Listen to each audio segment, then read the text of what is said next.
Okay, I'm with Holly Lyne. We're recording.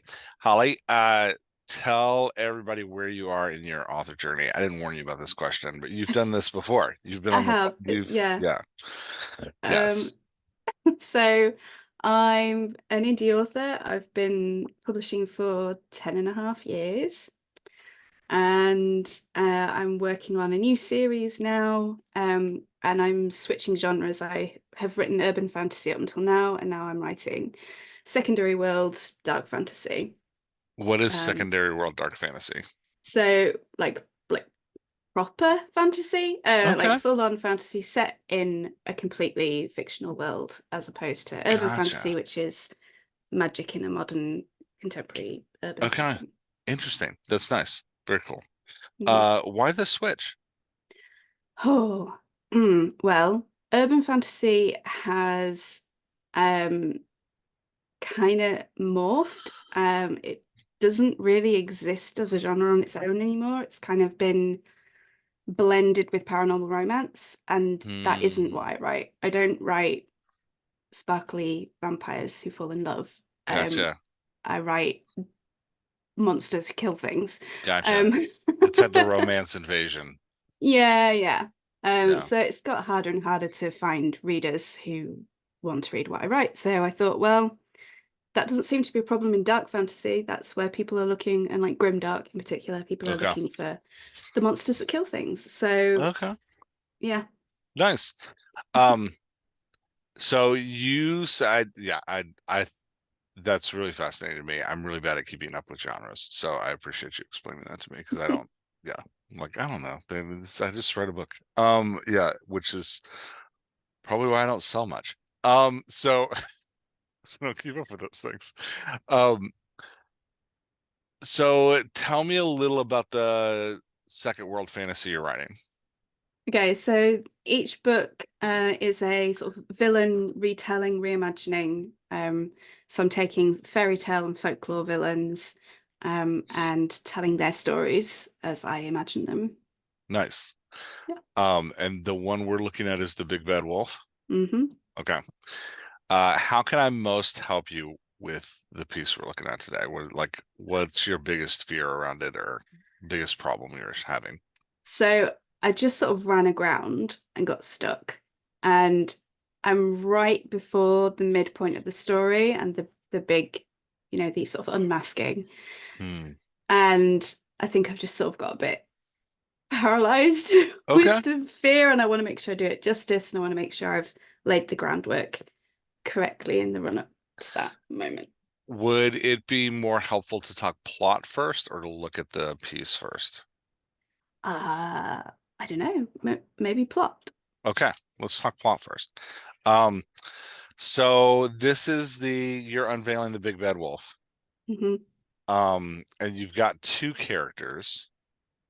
You've got Scarlet and remind me the other one's name. Lichen. Like him. Thank you. I was gonna call him Wolf, but I was like, no, that's not his name. Um, Scarlet and Lycan. Yeah. And it's mostly in Scarlet's POV. Hmm. Lycan, you said has a couple scenes. Yeah. So talk me through up to this point, kind of beat by beat, Okay. where you're at. So, the story opens as we discussed last time. Scarlett wakes up in the rubble of a building, and she's taken to a hospital. And she discovers that her two of her friends have died, and they're brothers. Uh, Okay. she has the three brothers are the Hammond brothers, and they Okay. work in the building trade. Just Okay. let that sit there for a minute. Um, Wait. and Oh, okay. It took me a second. right. Um, and yeah, the eldest brother is the most grounded and sensible one. He works with stone. Okay. He survived, but he has been accused of foul play, and Scarlett's trying to clear his name. Okay. And she's been doing research and has stumbled upon the lore of werewolves. But she's not a believer. She's just like, that's nonsense. Um, and she meets Lycan, who's an academic, and they get to talking, and he agrees to help her, and he basically confirms that werewolves are real and that this is what he researches. Um, the twist being, and the chapters we've seen from his point of view, is he is a werewolf, and his name is kind of a giveaway. Yeah. And the reader is led to believe that he is the big bad wolf, and we Okay. see him sort of stalking her and following her. But he talks about her in a very like protective way. Um, and he doesn't seem to want to hurt her. And there have been a number of attacks around her, but she hasn't been attacked herself. Okay. And the section I sent you is sort of jumping in halfway through a conversation. So we've seen the first half of the conversation from her point of view, and then it switches to his point of view. Okay. Um, and yeah, she's just found out that Elliot Hammond has been arrested, and she was on her way to meet Lycan anyway, so she runs to him and sort of bursts into his office and is like, what's going like, oh my God, please tell me what's going on. Please tell me Okay. the truth because I can't handle this.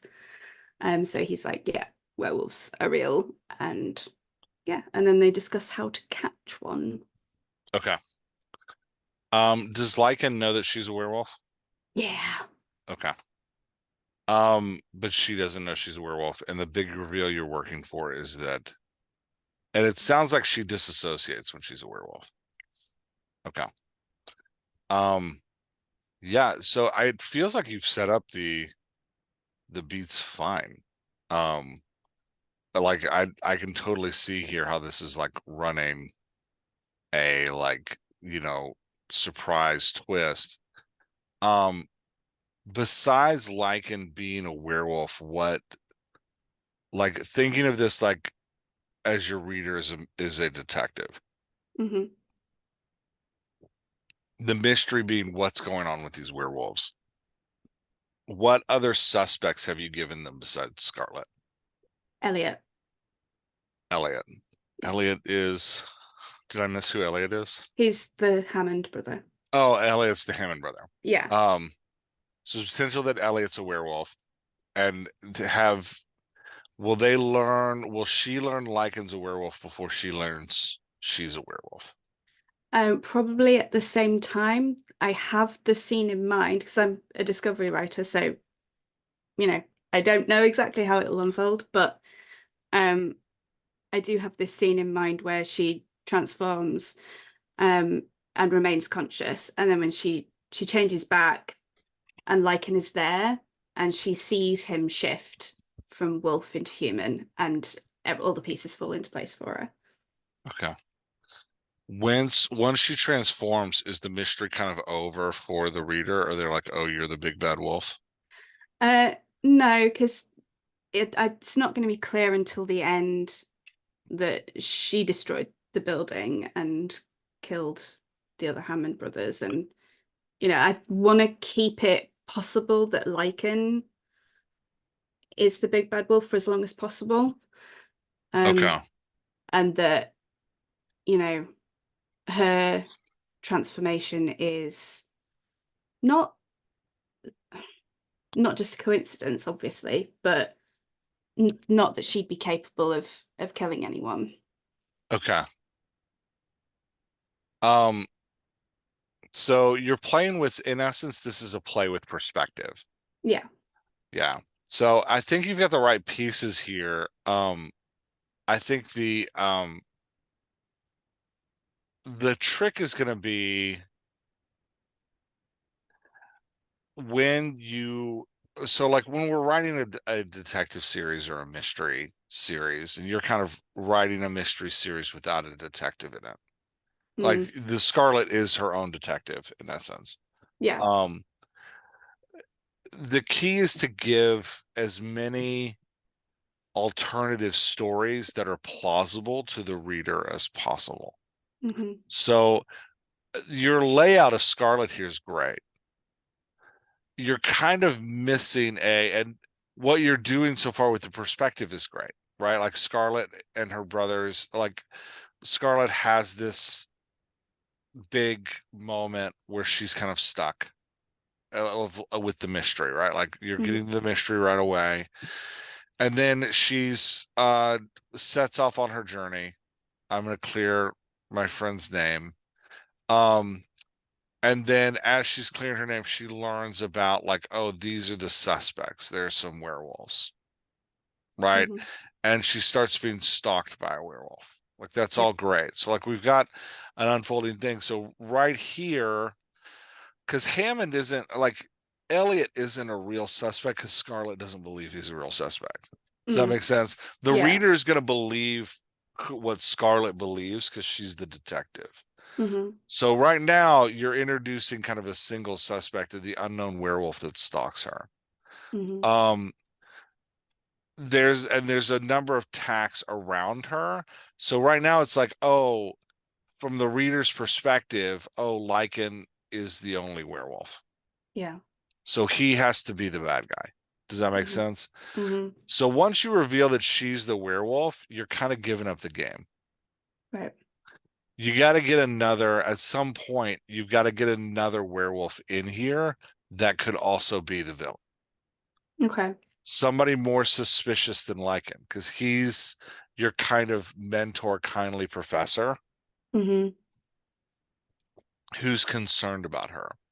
So in here somewhere, we need somebody dark and sinister. Ideally, it's going to be somebody hunting Scarlet. Okay. Does that make sense? Like that's kind of Hmm. the trope is that like you want to pull whoever or whatever your huntsman is going to be Hmm. into this, the shadowy figure that hunts her to throw us off the scent that she's the Hmm. werewolf. Yeah. Yeah. Okay. And she needs to see that person as threatening. Hmm. I would probably try to back up and introduce that person somewhere around when you introduce Lycan. So we have you're giving the reader the alternatives story of like, hey, here are my two suspects. Hmm. I mean, there is the police constable who I've definitely tried to set up as an antagonist. Um, but so far there's no indication that she might be a werewolf. She's just, you know, kind of um a threat because she thinks that Elliot is the one Is who's, innocent. Yeah. yeah. Yeah. Talk to me about your werewolf culture. How's your world working? So there are different types of the world has three moons, so there are different types of werewolf based around those three moons, and they have different kinds of powers. And the sort of stereotypical werewolves, who like live in packs and can have increased strength and all that kind of thing. They um yeah, they change under sort of the brightest moon, Luna. Okay. Um, and then you've got the Umbran werewolves who change under the Umbra moon, and they are solitary and can blend into the shadows and stuff, and that's what Lycan is. Okay. And then no one really believes that there are Solaran werewolves because Solara is the sort of the bright, colourful moon that, is Gotcha. cheerful and but Lycan says, no, there are, I just haven't found any yet. And Okay. then just prior to the start of the story was a big event, the Tri-Moon Convergence, where all three moons came into alignment in the sky, and that's when Scarlet changed. And Okay. Lycan believes that she has special abilities because of the special circumstances under which she changed. Okay. Are we gonna see any of the pack? I wasn't planning to in this book. Okay. I'm thinking about ways that so like ideally when you're writing a mystery novel, which in essence, like this is you've got a heart of a mystery novel in the Hmm. fantasy. Ideally when you're writing the mystery novel, you're gonna introduce like 3 to 4 suspects up front. Hmm. I think the struggle with your reveal and why you're probably feeling it's a little flat is that you don't have enough suspects to keep the mystery going after you reveal that she's a werewolf. Mm. After you reveal that she's a werewolf, it's going to be like, oh, so it's her or Lycan. Mm. So we need to get more werewolves in the shadows here. Hmm. I would, and they don't need to. She doesn't need to have a like B storyline with them. She just needs to investigate them. Hmm. So I might try. How would you feel about throwing more werewolves into the front half of the story? If that's what I need to do, that's what I'll do. Like, it just wasn't something There's I'd thought about before. there's options, like the difference between a detective mystery and a thriller is that in a thriller we know who the bad guy is pretty quickly. Mm, And a thriller is like, normal person runs from their life from a bad guy, which is hmm. kind of what you're setting up right now in that normal half of Scarlet. We're going to find out who normal half of Scarlet is afraid of, wolf half of Scarlet, and normal half of Scarlet runs from wolf half of Scarlet, right? Hmm. Like that's the more thriller bent. If you want to Yeah. go that way, this is great, but holding the in reveal for the big bad isn't gonna be the big reveal. The big reveal is gonna be how does she come to terms with who she is. Hmm. That's kind of one direction you can head with the story. The other direction you can head with the story is the big reveal at the end of like, oh my gosh, I killed the piggies. I'm the big bad wolf. Hmm. Um, if that's the reveal you're gonna go for, we need more wolves. Mm. We need more suspects. Okay. And so you want to get in here like as she's emerging from the rubble, we want like a person in the shadows. And that would be your version of like the huntsman or somebody that's tracking like your version of like a the famous like vampire monster hunter. I can't remember his name off the top Van of my head. Van Helsing. Helsing. It would be like your Mm. version of a Van Helsing who's like she thinks he's there because he's trying to kill the Hammond brothers. He's actually there because he's hunting her, but we won't know that till the end. Hmm. Right? Like Yeah. you'd want to introduce one of him somewhere in here too. You'd want to introduce like Lycan is kind of drawn to her as a like I'm gonna protect with her. I see what's happening here. I can tell who she is, and I'm gonna try to guard her. Hmm. You want another group of wolves that like maybe they're trying to recruit her. Maybe Hmm. they're like, we see that she's changing, but you want them to feel sinister to her because the reader is going to experience these other people through her eyes. Yeah. And then having her and Lycan transform at the same time removes him as a suspect Hmm. because it removes the time of mistrust between the two of them where she's like, you're a werewolf, you must have killed them. Mm. Right? Like that would be the like line of mis so you lose him as a suspect. So you got to have those other two Hmm. there to lean on. Does that make sense? Yeah. And how do people become werewolves? Is it through a bite? Yeah. Okay. So that's the other twist, and that's what comes at the end is Scarlet and Lycan have learned to trust each other, and he's been helping her. And then she finds out that he actually killed her parents and bit her, and he's trying to atone for that. Okay. That makes sense. Um, how are you? So there's going to be there at her transformation, you kind of have a break into two, right? So your first half is the mystery of who killed my friends. Hmm. Once she transforms, the story becomes all not just who killed my friends, but who killed my friends and what happened to me. Hmm. What slash when happened to me. Because it's not just about like I realized what could be just like a world building thing. Hmm. Um, do you see this more as a thriller, which is kind of your more traditional werewolf novel, Mm. where the villain she's running from is herself? Yeah. Or if that's the case, then this is going to become less important and this becomes more important as soon as the reveal happens. Mm-hmm. Um, or do you see this more as a detective novel where she's going to be chasing some suspects, trying to figure out who killed her friends the whole time? Then this becomes less important, and this remains the main question. Mm. Yeah, I've definitely seen it as more the thriller Okay. type, but as we're speaking, I see what I've set up is more mystery. So now I'm like torn. Yeah, they're both great books. Yeah. It just depends on what you want to write, and it depends on what her journey is, right? Like if you're going to go with the mystery, then this is your big reveal in the end.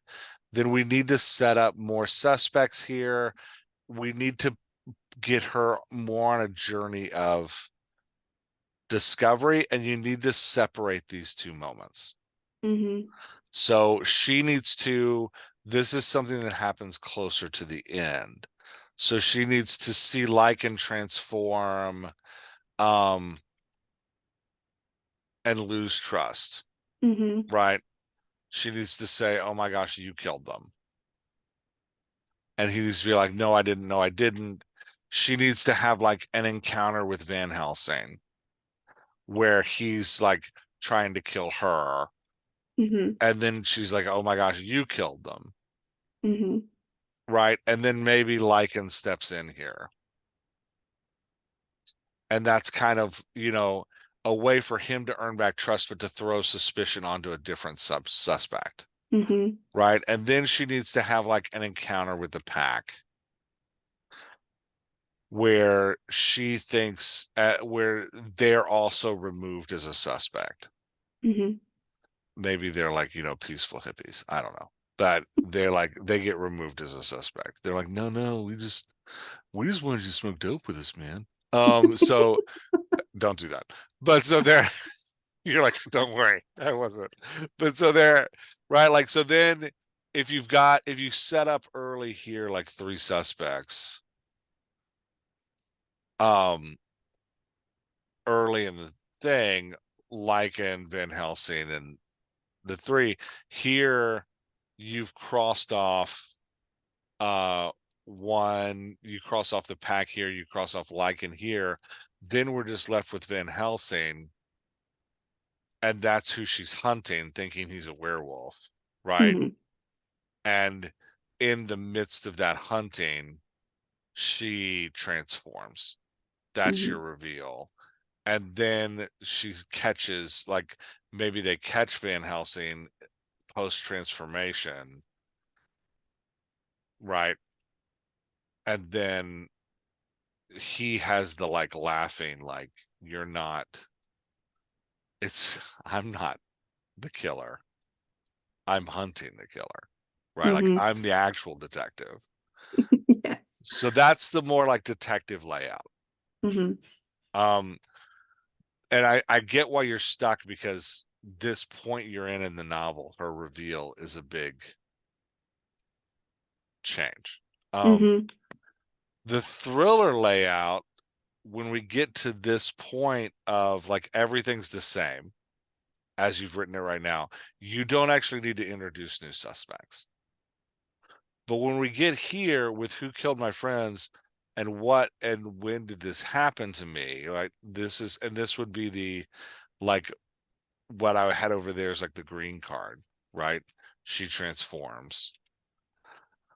You then have a different type of novel where there's a period of like first self-loathing, um try like she's probably going to run away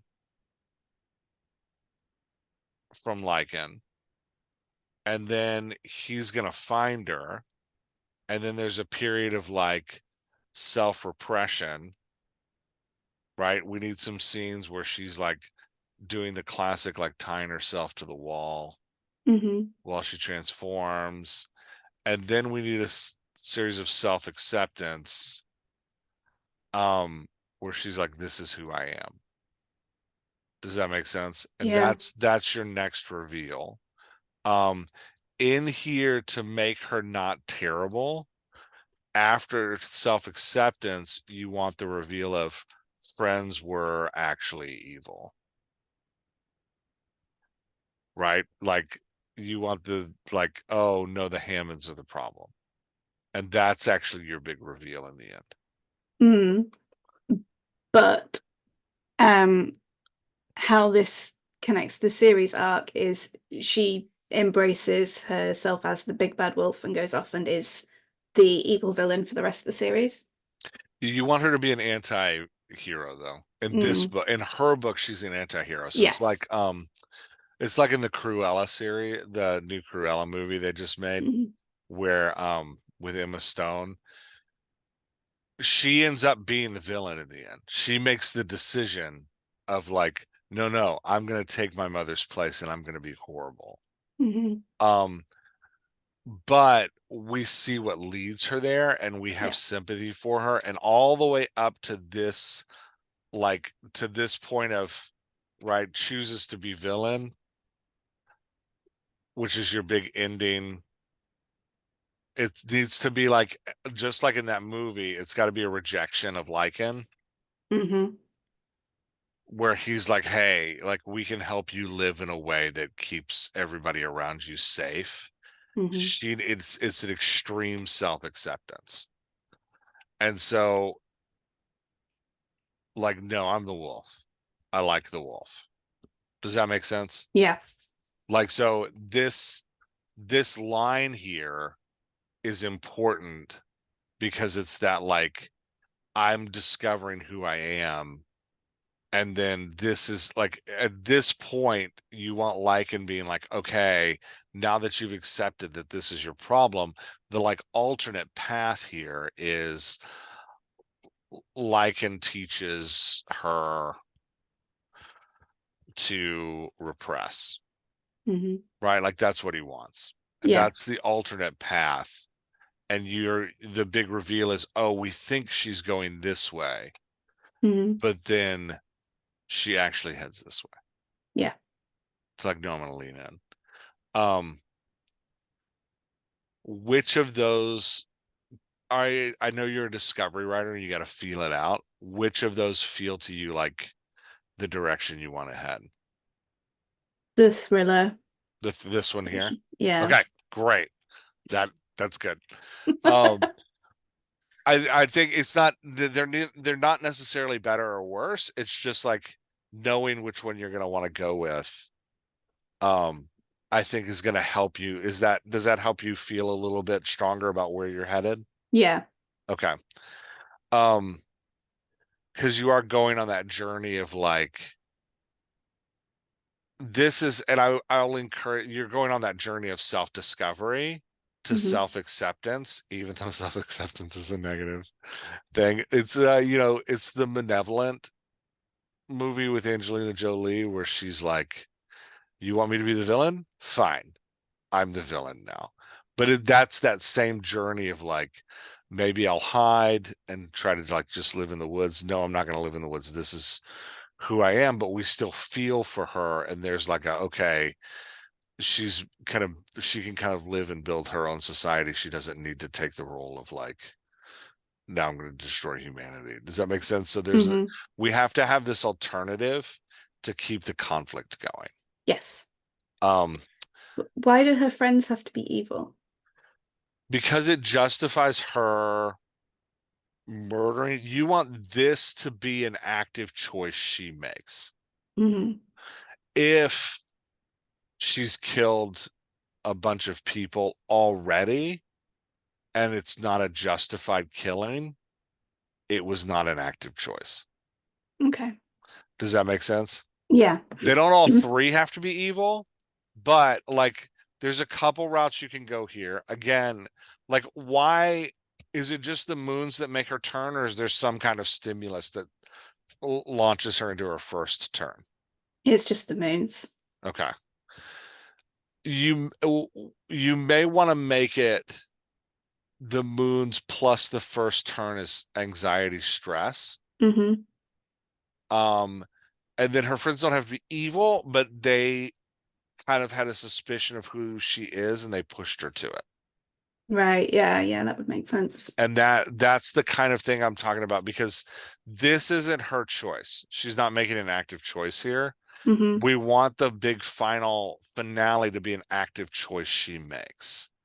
So making her friends, maybe not, maybe evil's the wrong word, like making her friends culpable, like blamable Hmm.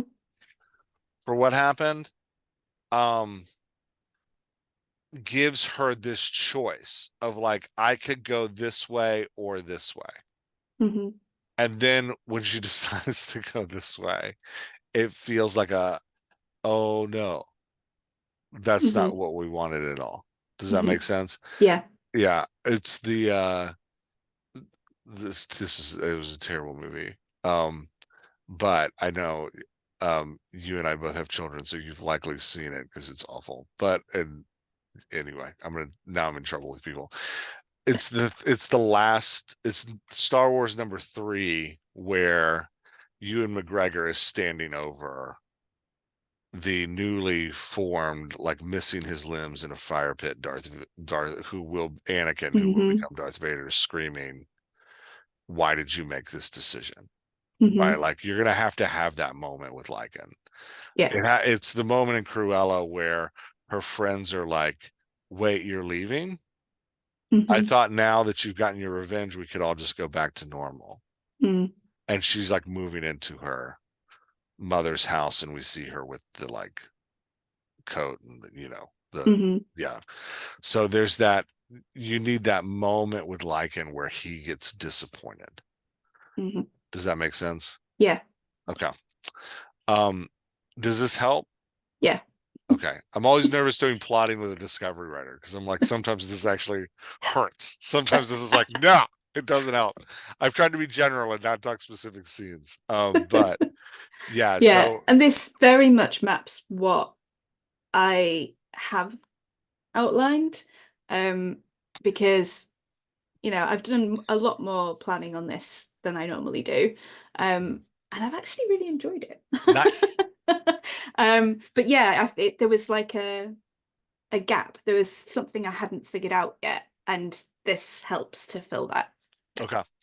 And I think there's a lot of different ways you can take this. Like this is the more traditional werewolf story where there's like a self-loathing. I'm gonna lock myself in a basement. As I turn, it's painful and scary, and I'm terrified. And like, you want a moment of her like seeing herself start to turn, and then she kind of passes out, and Mm, then she wakes up. A lot of times, all of their measures were like terrible. And she like, she's like out in the woods, and there's like blood all over her, hmm. and then as she's coming home, she's like, oh, there's a dead deer out here. Like that's the kind of traditional like werewolf Yeah. saga. And it actually doesn't happen with the self-loathing runaway. It happens with that's the self-repression beat where, Hmm. and often, sometimes they'll even try multiple times. They'll be like, all right, let's try again. This time we're gonna like bond you in only silver and cover you in chains and lock you in a box. And then she's still like, oh my gosh, I'm out here. This is awful. I hate this. And then, typically there's going to be I will say, what you are kind of missing in the werewolf saga is usually there's a character that's like, just embrace the wolf. Mm, Um, Now I'm not talking the old classic werewolf movies where the werewolf is a loner and the town ends up like murdering them in the end. Um, I'm not talking about those. This one is more like the modern one. Like there was a TV show about three roommates, a vampire, a werewolf, and a ghost.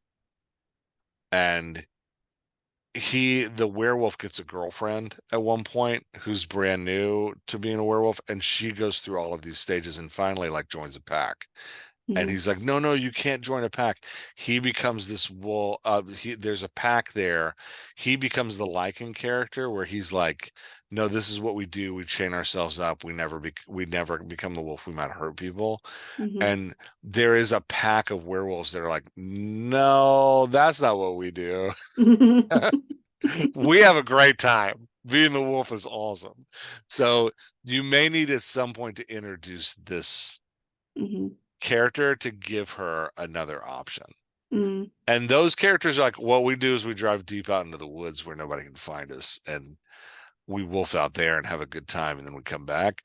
You can Hmm. still have her choose to be the villain and be like, I'm not doing your little game either. I'm embracing the wolf, but Hmm. I'm just gonna murder people, right? Like, so yeah, there's a anyway. Okay, let's look at the piece.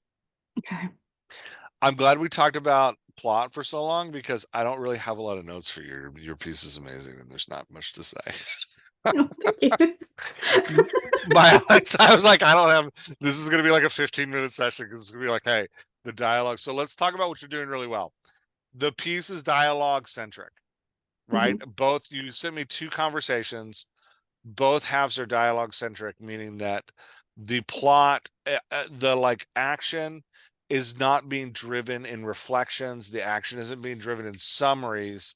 The action is being driven into character interactions. So you got Hmm. two solid scenes where characters are interacting, and you're keeping me in the present, in the moment, like you're 80% there. So like that's great. And the conversation feels real. Your voices feel real. Lycan is anxious. I would define just from the chapter that I read.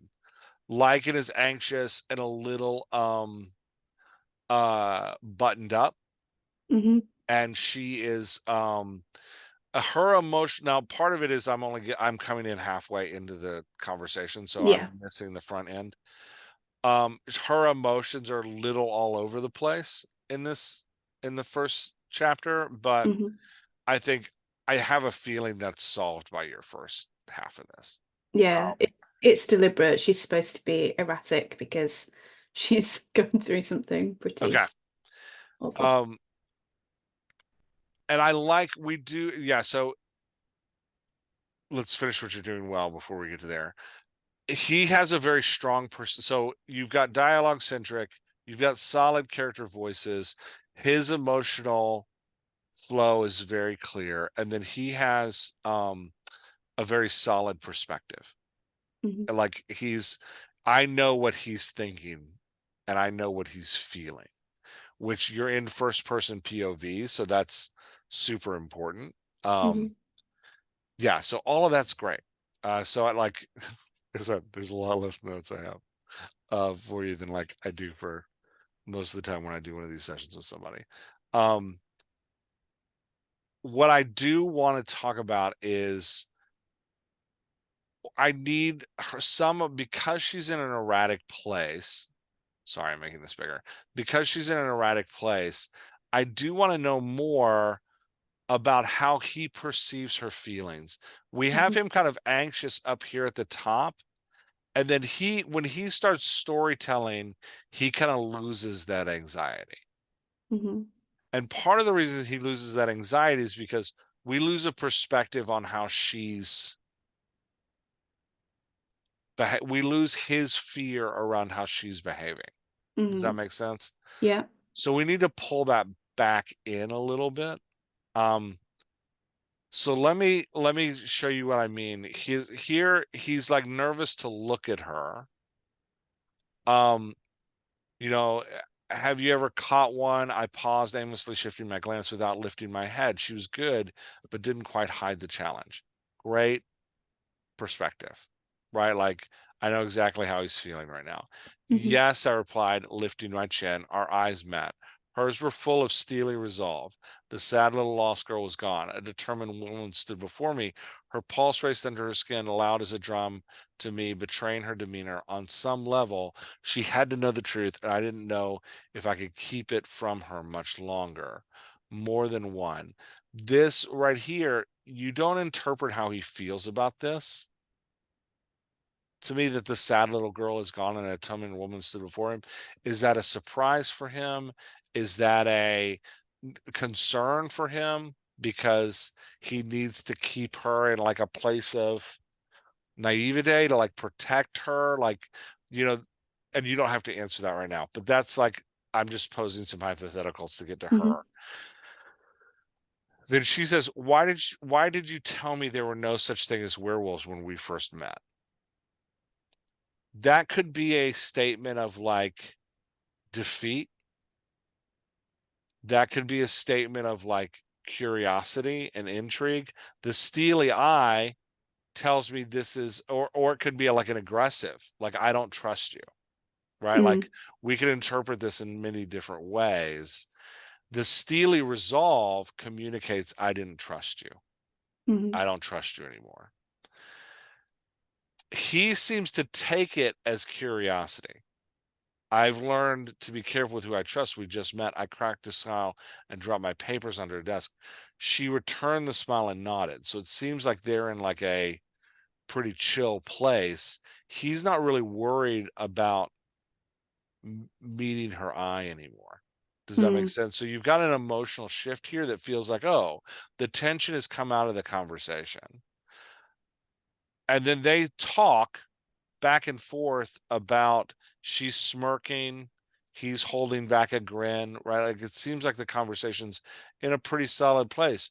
She presses her lips together and pushes back a stalk of hair. But then later it gets more, she's like crying further down here. Hmm. Um and there's not a lot of build or change to it, right? Like Okay. possibly I replied, not meeting her inquiring gaze. I passed the book, spun over, moving the stroke to fire back to the room. Why is it attracted to me? What did I do? Again, this could still just be the like friendly, like, why is it coming after me? Right? Like, what did I do? Like, not a like tearful fear moment. I turned to face her, my chest aching with all that I had to conceal. It's hard. I added this, it's hard to say. Is it going to kill me next? Her cheek twitched with the threat of renewed tears, but she held them at bay, eyes blazing fiercely in the firelight. So that communicates to me like, oh, she hasn't actually been having a good time with this. There's a lot of anxiety underneath. Hmm. Um, so that's kind of what I'm reading in her emotional flow. And what we need is not, we need, there's kind of one of two ways to go to clarify her emotional flow. One is give her a little more body language, or and two is have him continue interpreting his feelings about how she's responding to Hmm. things, which he kind of stops. Yeah. um so before we answer how to do those two, how do you want her to come off in this? Is she manic with like moments of tears? Is she like chill? Is she like, okay? Does she have a big relief moment where she's like, whew, it feels good to say that? But then there's like anxiety under the surface. Like, how do we want her to feel in this moment? Mm. Um, I mean, I think, yeah, a certain degree of manicness. Um, and the chapter that immediately precedes this, she's Hmm. just found out that Elliot's been arrested. She's in a panic. She's very stressed. So, Okay. that doesn't just evaporate. That needs to still be sizzling underneath. Okay. She's not panicked and distressed here. How does he No. pull her back from that? Um, by basically giving her the answers that she wanted. So Okay. the half truth, that first sentence, um, I That's can't the actually answer he remember gets. exactly what he's just said, but yeah, he's admitted to her that Okay. And werewolves are real. do you But let her sit in that relief for a minute? Like, do we see her um, like sit down and go like, oh, everything clicks? yeah. Okay, so we have that moment before this where she's like calmed down a little bit and is kind of Mhm. like engaged. Yeah. Okay, but you want to keep her on that like manic threshold where Hmm. like she could burst into tears again. Yeah. Okay. I see what you're doing, and I think the edits are much smaller than I noted in my notes, so I'd ignore these notes about how she's feeling. Hmm. Um, when he starts getting into like this stuff, why is it just out of genuine concern for her that he doesn't want her panicking, or is there a deeper fear around her panicking? Um, he doesn't want her to figure out what he is. Okay. Um, and he's worried that if she loses control, she could shift and Okay. start destroying things. And So yeah. he's nervous that she might, but we don't want to reveal that to the reader yet that she's a Hmm. werewolf. Yeah. So he's just trying to keep her chill Hmm. from the reader's perspective. Yeah. Let me see if we set, I don't remember if we set that goal up right away. Is this the first time we're in his POV? No. Okay, that's good. Said trembling in the armchair, worrying about them, the crimson cloak, the salt of her tears on my hands drove the senses crazy. Okay. What's going on with his senses and like him not wanting to be too close to her? He's attracted to her. Okay. I couldn't tell if it was romantic or if he was like, I'm gonna eat her. No, it's romantic. And Okay. they just had this moment. She was crying, and he like holds her face. That's why he has her tears on his hands. Okay. Um, Sorry, I'm just rereading here for a second. It was the first time I was responsible for a person I was misleading. So we need some statements of intent from his perspective that set us into how he's feeling about things. Hmm. So, like here, the young woman started trembling in the armchair, worrying about the hem of her cloak. The salt of her tears on my hands drove my senses crazy. I tried to surreptitiously wipe my palms with my trousers. If he were to give into this, what does he want? I wanted nothing more than to take her into my arms and right, like embrace her deeply, like, um, I could spend the next like 3 days wrapped around her. Like that's probably too big. But do you see what I mean with like a Hmm. statement of intent here? Right? Like we Hmm. need a statement of like this is what I'm battling. Is that like I have the hots for. Hmm. But that's not what I can do right now. So I have to keep my distance. That's going to translate his keeping his distance from her, not as fear of something happening to her, but as fear of him like I can't do this right now. I can't fall in love with her. Does that make sense? Yeah. So some kind of statement intent early in his POV that is like I'm feeling this way, this is what I want, but what she needs right now is for me to help her process this. Hmm. So I have to repress those feelings. So that's going to set up his emotional flow and the Hmm. conflict within him right away. That like, hey, here's the conflict going on inside of me. Hmm. How do you feel about that? Yeah. It's spot on. Okay. And then I want a little more body language from her that, you know, typically when people, I mean, I don't know how werewolves respond, but when normal people have emotional spikes, there's a crash after. Hmm. And what you're kind of describing to me is the crash. Mm. She's had her emotional spike. He's calmed her down by giving her the truth. She's had a moment of relief, and now they're discussing the details. And in these details, she's kind of having an emotional crash a little bit where she might cry, but she's also probably just very tired, like thinking Hmm. about it through her perspective. So I need to see her a little more bewildered, right? Like I have not, I said I tried to meet her eye. She sat down in the chair. Uh, you know, her face looked like, struck with a mix of exhaustion and confusion. Hmm. Have you ever caught one? Right? Like, so getting her processing these things in that kind of, yeah, I would remove from here her steely resolve. Yeah. That's setting a different intent than I think you intend on this passage. Hmm. Agreed. Um, yeah. How do you feel about that? Yeah. Yeah, I agree. Um,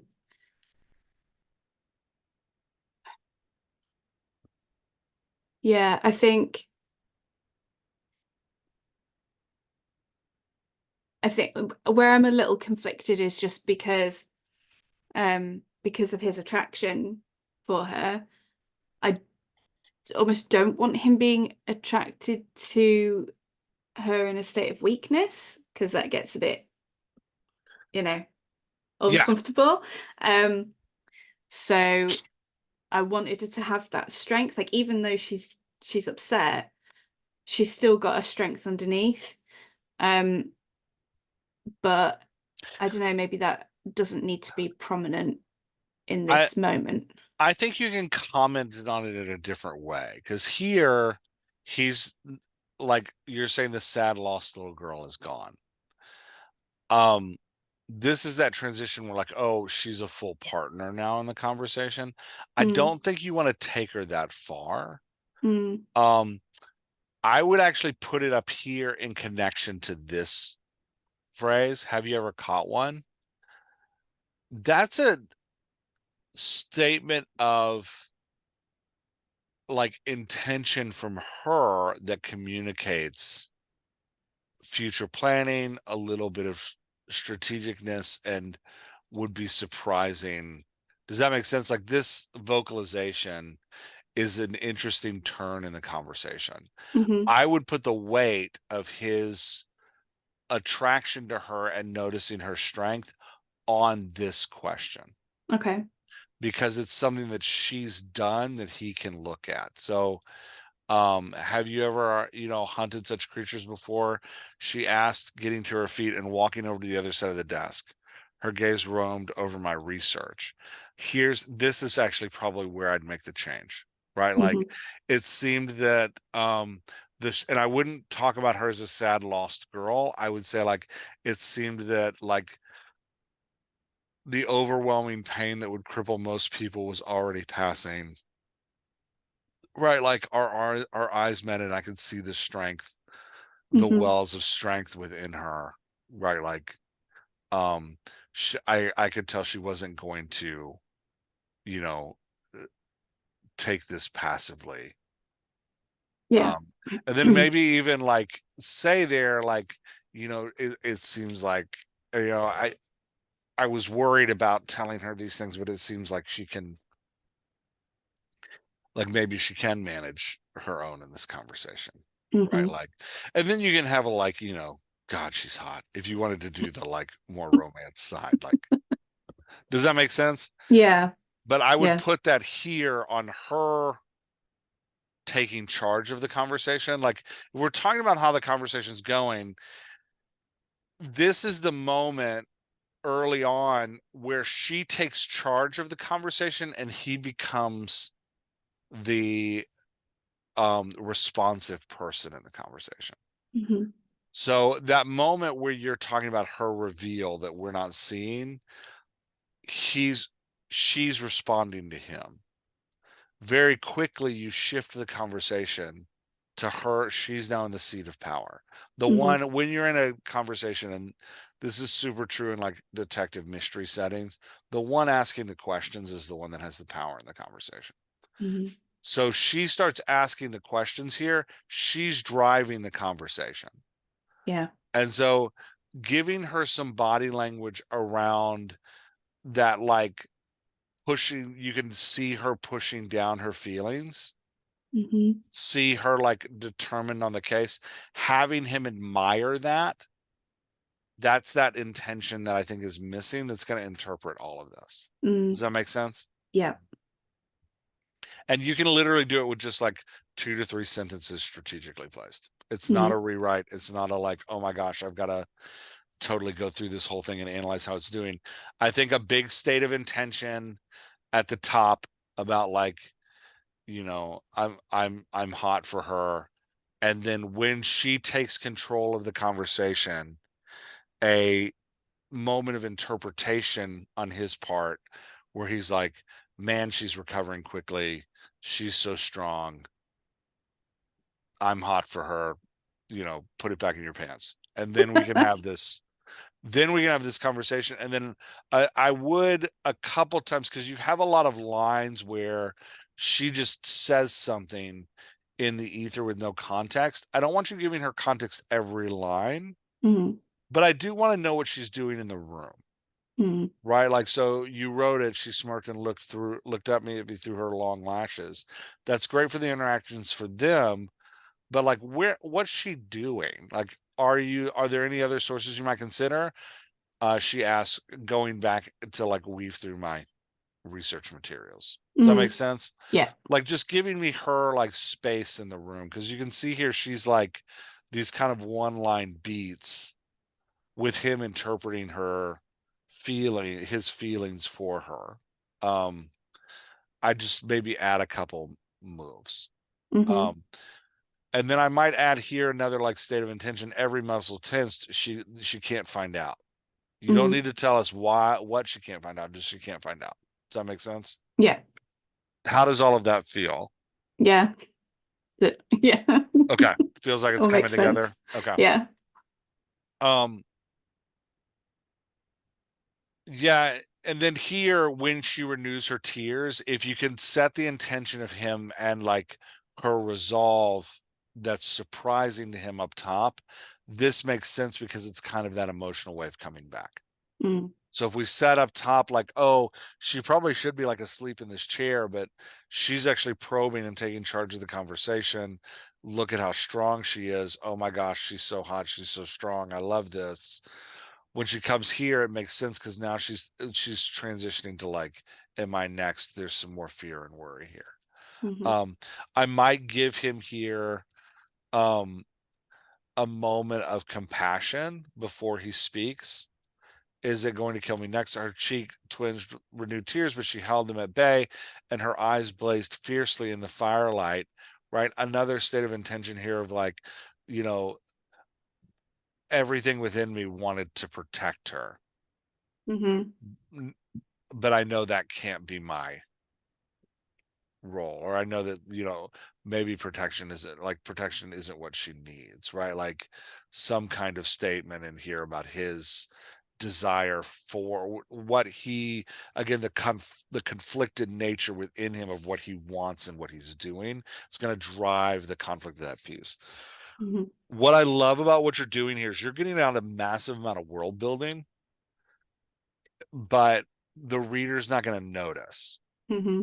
because the tension is between them and his tension of like, who am I to her right now? Like, who do I need to be for her right now? And look at how she's responding. That's surprising to me. Mm-hmm. That's the tension. So that's what the reader's going to live in, is their kind of dance with each other and not the world building. Does that make sense? Yeah. Yeah. It's the spoonful of sugar thing. We've got to give the reader a spoonful of sugar while we make the medicine of the world building go down. Um, and you're doing a great job of that. Thank you. This is my pet peeve, and you know this, and you sent me a piece with this in it anyway. You shift into italics. Why italics for these inner thoughts? Because they're direct inner thoughts like speech, whereas everything else is somewhat like reported after the fact. But this is like him talking to himself. Okay. I'm going to argue that when you're in first person, it's all talking to myself. Small talk was never my strong suit, especially not so subtle attempts to gather information. That is him talking to himself. Yeah, but it's after the fact. It's not in the moment. It's he's reflecting back on the It's all in the moment. You're in first person. but it's past tense. I think what I see in how you're using these two is the difference between these two is he's commenting on what he just said. Yeah.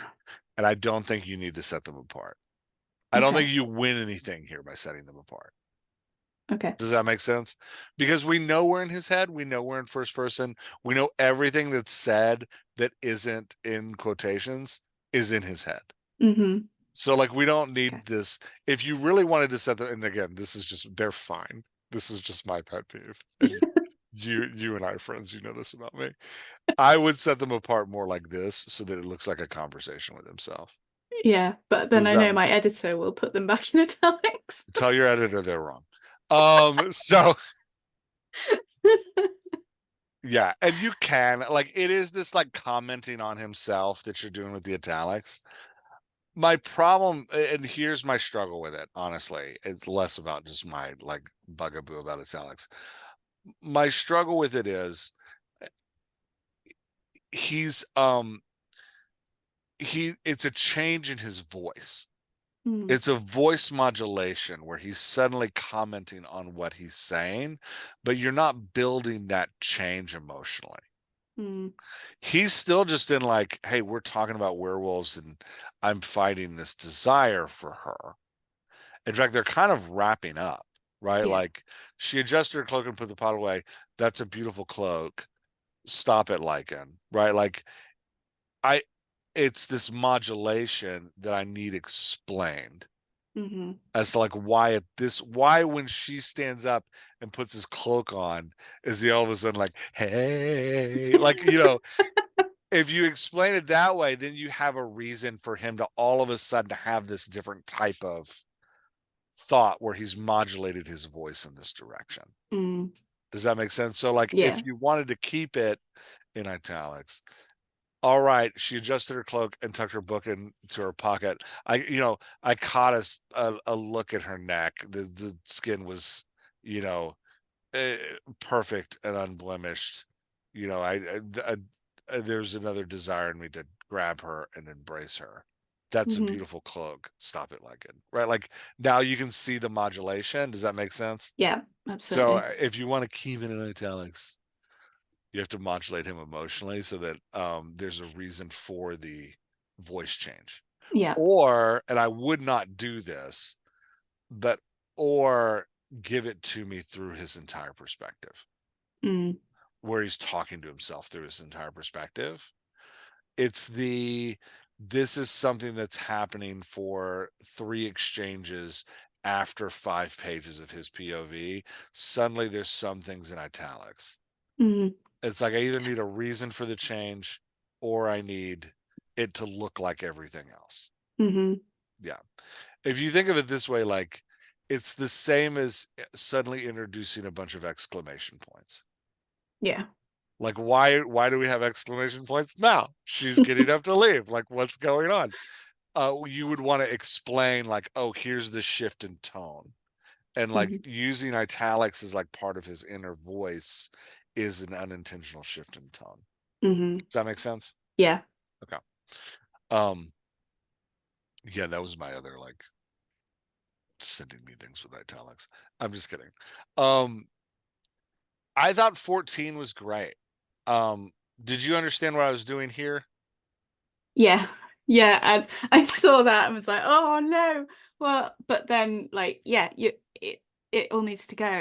And that's why I was feeling bogged down and stuck on that chapter because I knew it was full of stuff that didn't need to be there. Yeah, So you're looking for something here. I can tell like this is searching writing where you're like, I went home and I took my coat off and I sat down at the table and I laughed a little bit to myself as I trudged up the stairs. I was so tired and I went to bed and everything like it told me has been true. So I'm reading, I'm like, okay, I can tell from as a writer, you're searching for what this chapter is about. You're like, yeah. what am I talking about here? And then you're kind of like, okay, let me reflect for a second on like what just happened. That maybe I'll get my stride then. And Hmm. you do, then you start to kind of get your stride. And now we've got this like, okay, I'm going to look at the horse.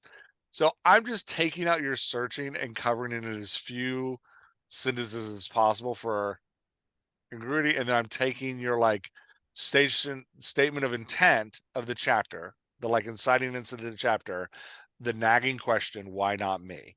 And I'm Hmm. putting that like as soon as I possibly can. Yeah. Is this conversation with her stealing a horse important? She's not stealing it. Oh, She's borrowing it. she's stealing the horse. She's been riding the horse all through the book.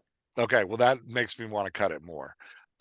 Is this important as to why as to her getting this horse? No, it's not Okay. really. I would cut all of this. Yeah. Um it's not that it's bad. The conversation's good. It's a little entertaining, but there's no drive to it. Hmm. It's just like, okay, now I'm watching her like have her breakfast. Like, what's happening. Yeah. If you wanted to keep it, we need her thinking about what she's going to go and do. Yeah. And the trouble of what she's going to go and do, and you'd use it as like an emotional build of her like being anxious about what's about to happen. But Yeah. I don't think you need that. I think you can just live here. Um, so that being said, this chapter actually starts right here.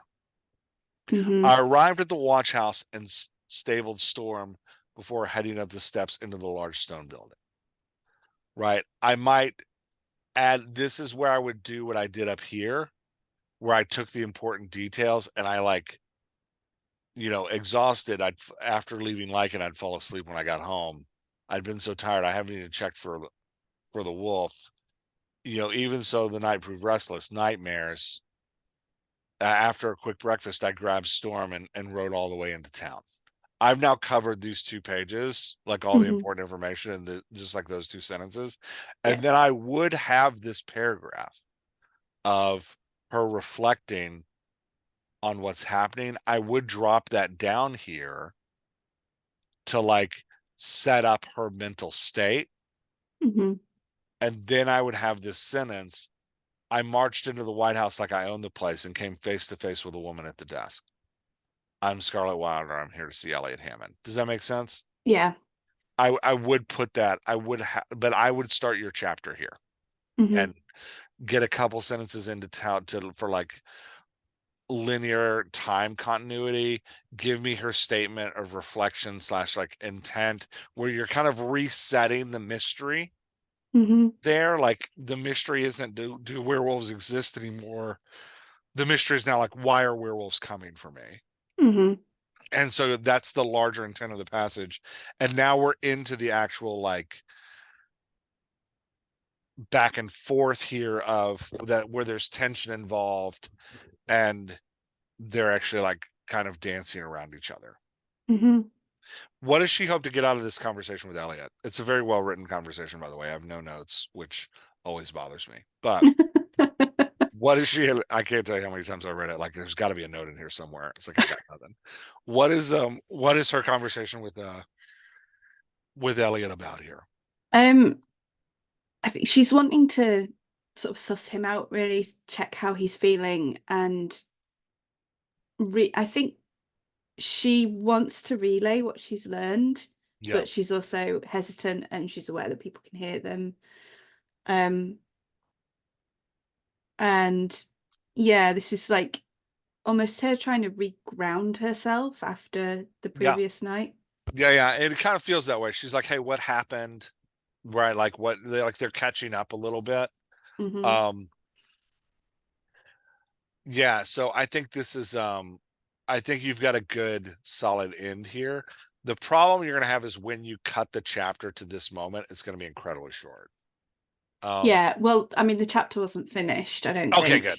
Good, good. Yeah. Yeah, You end on like a big reveal. I'm like, oh, it's a nice big reveal here at the end. We don't really get yeah. to see how he responds to that. Um, the reason I said rephrase this, by the veil, he gasped, and what killed my brothers. And that's what killed my brothers. It's a little more formal than his other language. What Mm, did he say? I have Professor Blackwood told me some things last night. Elliot. Oh no, that's her. What did he say? I met his eyes. That means a lot to hear. Thank you. Have you been working on our research? That's thoughtful. I don't think it should be counted on. He doesn't have a super formal voice, but then all of a sudden he has this formal explanation of by the veil, right? Like I don't know if that's a catchphrase he says all the time, you can keep it, but it's just like one of those little bits of world building that's, it's I came up with a list of sort of like curse words and phrases that people would use. okay. Have you So, used it before this moment? yeah. Okay, as long as you've used it before this moment. If this is the first time anybody says by the veil, I'm gonna make you cut it because it doesn't fit in that instance. Okay. But if it's something you've established as like this is something people say, then I'd keep it. It's good. Hmm. Um, all right, anything else with the piece you wanted to talk about? I don't think so. Okay, was this helpful? Yes, immensely. Okay, you feel motivated to go right? That's always the Yeah, goal. Okay, yeah. great, awesome. I'm gonna stop the recording. We can talk a little bit more.